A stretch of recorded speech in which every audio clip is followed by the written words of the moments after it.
As a result, our animals are expected to receive injections that prevent them from releasing digestive gas into the atmosphere indefinitely.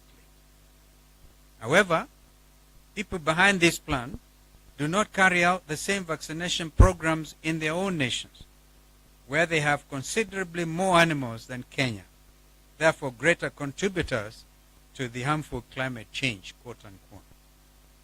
Indeed, we take note with alarm that these vaccinations that are developed overseas have been rejected everywhere else in the world, including their home country, the United States of America.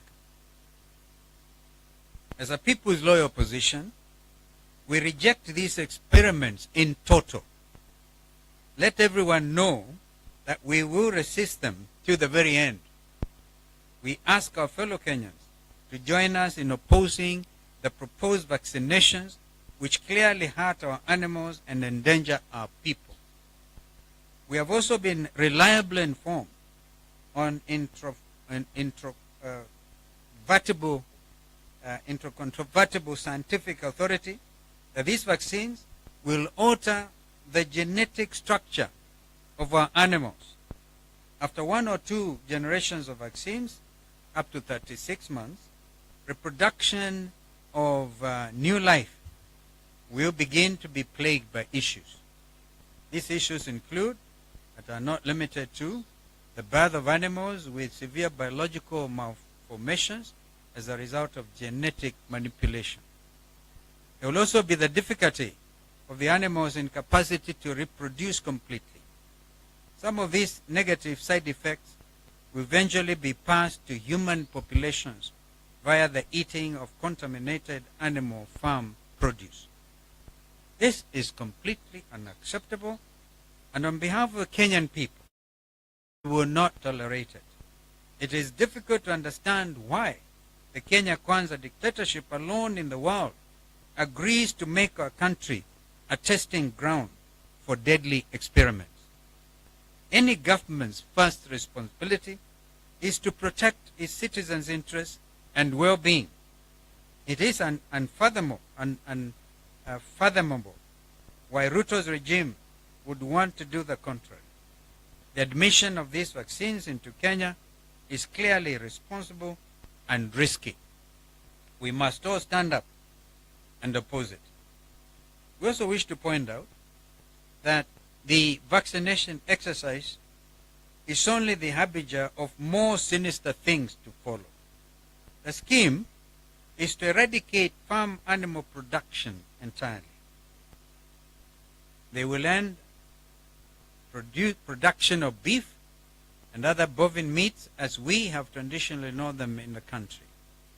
The proprietors of these projects seek to replace farm foods with industrially generated synthetic meats. The negative consequences are twofold.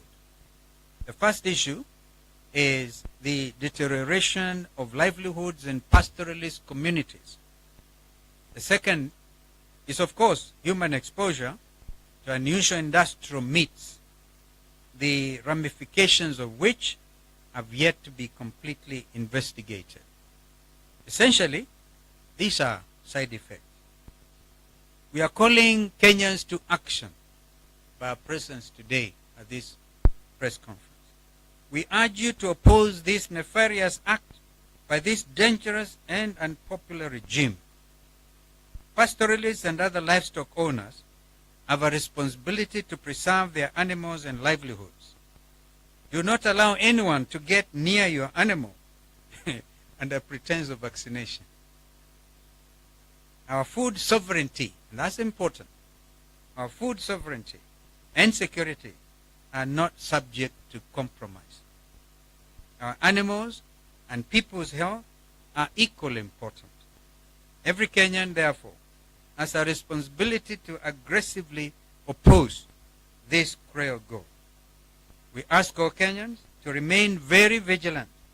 Do not allow any agent or official of the Ruto regime to come anywhere near Kenyan cattle with these vaccines. There will be no forced vaccination of animals in Kenya. We all remember stories of anthrax. If you're coming to vaccinate against anthrax and known the things we all know. We will resist by all constitutionally protected and guaranteed means. Lastly, ladies and gentlemen, we commend our Catholic bishops for calling out this rogue government